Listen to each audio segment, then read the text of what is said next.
Bonjour à tous, nous allons vous montrer avec cette vidéo comment est-ce qu'on peut manipuler des ressources en utilisant le langage Kotlin dans une application Android. Alors, je vous rappelle que les ressources dans une application Android, ça va représenter tous les éléments externes qu'on pourra rajouter à notre application, comme notamment donc tout ce qui est image, tout ce qui est layout, bitmap, donc les images donc dans le répertoire Drawable, le layout qui représente l'interface de l'application, le bitmap qui représente en fait le logo de l'application, et puis les values. Alors, si on regarde ici les values, on va trouver trois types de fichiers. On va trouver les couleurs qui représentent des valeurs particulières, des chaînes de caractères, des styles, et on peut rajouter d'autres valeurs au besoin. Donc là, ce qui nous intéresse, ça va être les couleurs. Alors si on regarde ici, par exemple, l'ensemble des couleurs qui sont fournies par défaut, on va voir que puisque nous avions utilisé en fait un thème par défaut pour notre application Android, donc on va trouver trois couleurs prédéfinies. Donc la couleur primaire qui représente le vert foncé qu'on retrouve ici, la couleur primaire foncé, et puis la couleur d'accent qui est le rose. On pourra réutiliser ces couleurs-là si on a besoin de ça, ou alors on pourra définir nos propres couleurs. Donc l'objectif ici dans cette partie étant d'associer en fait des couleurs à l'évaluation de la valeur de votre IMC selon la criticité de cette valeur-là. Donc là, si on consulte l'Organisation mondiale de la santé, on va voir que selon la valeur de l'IMC, on peut définir si un individu est en dénutrition, en maigreur, corpulence normale, en surpoids ou en état d'obésité, donc selon en fait l'intervalle dans lequel se trouve cet IMC-là. Donc dans notre application, nous allons associer des couleurs qui dépendent un peu de cet état avec l'affichage de l'état. Là par exemple, nous allons définir que pour une corpulence normale, on va utiliser la couleur verte. Pour tout ce qui est inférieur à la corpulence normale, c'est-à-dire maigreur ou dénutrition, nous allons utiliser la couleur orange. Et pour tout ce qui est supérieur, c'est-à-dire le surpoids ou les différents états d'obésité, nous allons utiliser la couleur rouge. Alors, donc la première chose qu'on doit savoir, c'est comment est-ce qu'on va pouvoir utiliser les valeurs qui se trouvent dans le fichier colors.xml. Donc la première chose à faire, c'est de définir déjà l'ensemble des couleurs dont nous avons besoin. Donc dans notre cas, nous avions dit trois couleurs rouge, vert et orange. Donc nous avons rajouté ces trois couleurs au fichier colors.xml. Si on revient à notre code, on va trouver en fait que on peut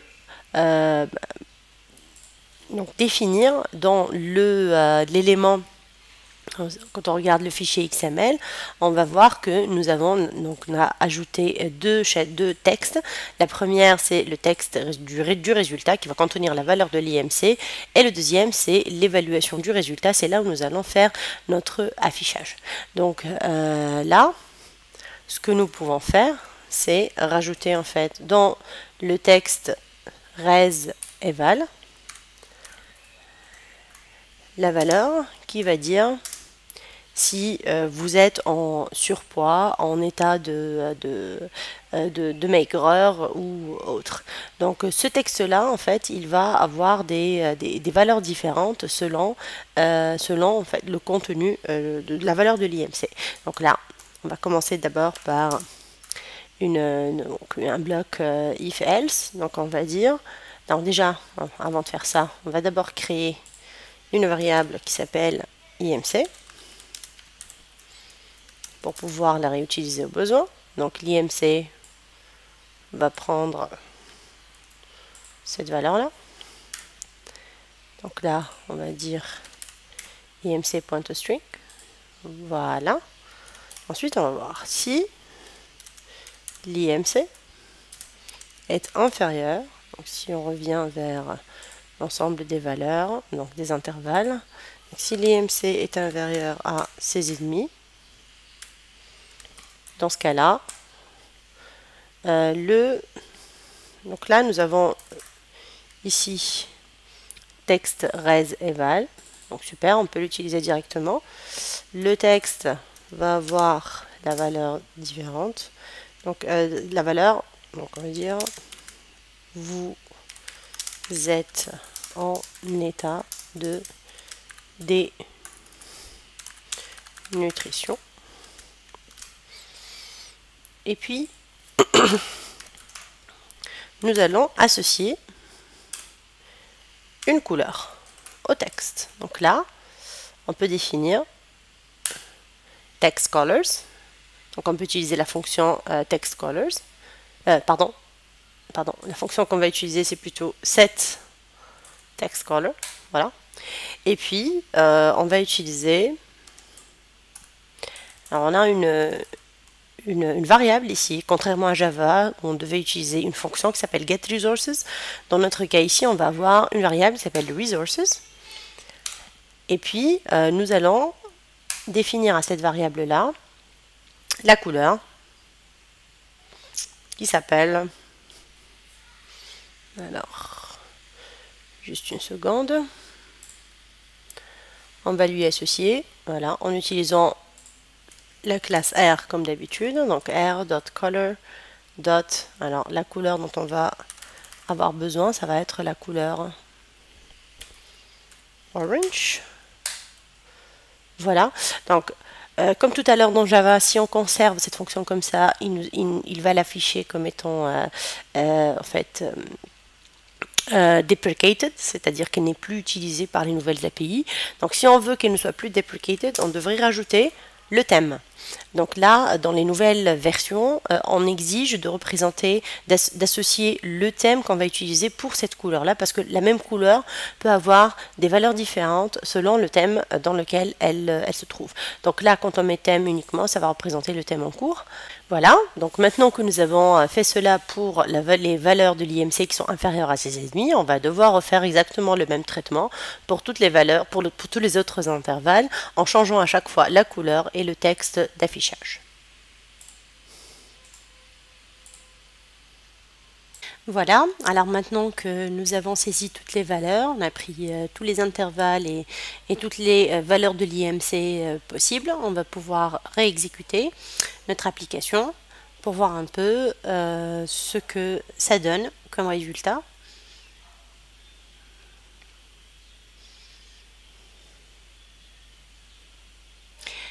Bon, pour l'instant, le prénom ne sert pas à grand chose, on va l'utiliser plus tard. Alors, en ce qui concerne le poids, par exemple, on va dire que c'est une personne à, par exemple, 60 kg avec 1,60 m. Donc, logiquement, on va avoir une corpulence normale. Donc là, c'est affiché en vert. Si on dit que il a une taille de, par exemple, allez, on va dire, on exagère un peu, 1,25 m. Là, on est en obésité sévère. Et si on est 1,90 m, là, on va être en état de maigreur et là, on voit que la couleur de l'affichage va changer selon cette valeur-là. Alors, maintenant, ce que nous allons faire, c'est rajouter en fait un petit message personnalisé selon le sexe de la personne qui est en train de remplir le formulaire. Donc là, nous avons le bouton radio, femme-homme, et puis nous avons ici le prénom de la personne. Donc, ce que j'aimerais que mon application fasse, c'est qu'elle me dise monsieur ou madame tel, votre IMC est 2 et qu'elle me donne la valeur. Donc, pour faire cela, en fait, nous allons construire une chaîne de caractères qui représente le prénom ou bien le message qui sera affiché ici. Et donc ce message-là sera construit au fur et à mesure. Donc il y a plusieurs façons de concaténer des chaînes de caractères. On a la possibilité de l'utiliser de façon très classique le plus, comme on peut utiliser la fonction qui s'appelle plus. Alors aujourd'hui, avec vous, je vais vous montrer une petite fonction que j'aime bien, qui s'appelle String Builder, qui existe aussi en Java, hein, qui a été inspiré de Java donc, et qui va nous permettre de construire notre chaîne de caractères petit à petit. Donc ce que nous allons faire, c'est de créer une nouvelle variable qui s'appelle message et qui est de type String Builder. Donc ce message-là, en fait, ce que nous allons faire, c'est commencer à le remplir. Donc ici, en fait, on va utiliser la structure if classique, étant donné que l'opérateur conditionnel, qui est le if raccourci, si vous vous rappelez, avec le point d'interrogation et le 2 points, n'existe pas encore dans Kotlin. Peut-être que dans des versions suivantes, il existera. Pour l'instant, ça n'existe pas encore. On va donc devoir utiliser le if classique. Donc pour cela, on va tester si le bouton radio qui est de type femme, est-ce qu'il est coché ou pas. Donc si c'est le cas, nous allons en fait rajouter à notre message grâce à la fonction append, nous allons lui rajouter la chaîne Madame. Sinon, donc si c'est un homme, en fait, on va lui rajouter le message, donc le titre Monsieur. Ensuite, dans tous les cas, donc notre message va contenir la valeur suivante. Donc on va lui rajouter le nom de la personne qui va se trouver dans l'édit texte ET-nom. Donc pour pouvoir saisir sa valeur, on va prendre text.toString. Voilà. Et puis, on va lui rajouter encore. Donc là, on va obtenir monsieur ou madame tel. Ensuite, on va lui rajouter une petite chaîne de caractères. Donc, il va prendre 2 points. Votre IMC est 2. On rajoute un autre 2 points. Et puis, on append, encore une fois, l'IMC.toString.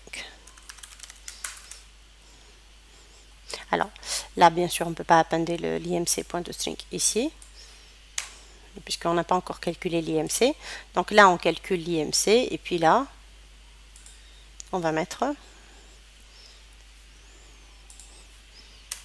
message.append IMC.toString, et puis, au lieu de mettre IMC.toString ici, on va mettre message.toString. Voilà. Donc, si j'exécute une deuxième fois, donc là, je vais mettre par exemple mon prénom, je vais dire Lilia. Ensuite, je vais mettre un poids aléatoire. Je vais mettre une taille aléatoire aussi. Et puis, je vais dire que je suis une femme. Donc là, il me dit, Madame Lilia, votre IMC est 2, et il me donne une valeur. Si je change et que je dis par exemple Ali, avec un poids de, je sais pas moi, 90 et une taille de 1m89, je coche homme et je clique. Là, c'est Monsieur Ali, votre IMC est 2 et il est en état de surpoids. Voilà.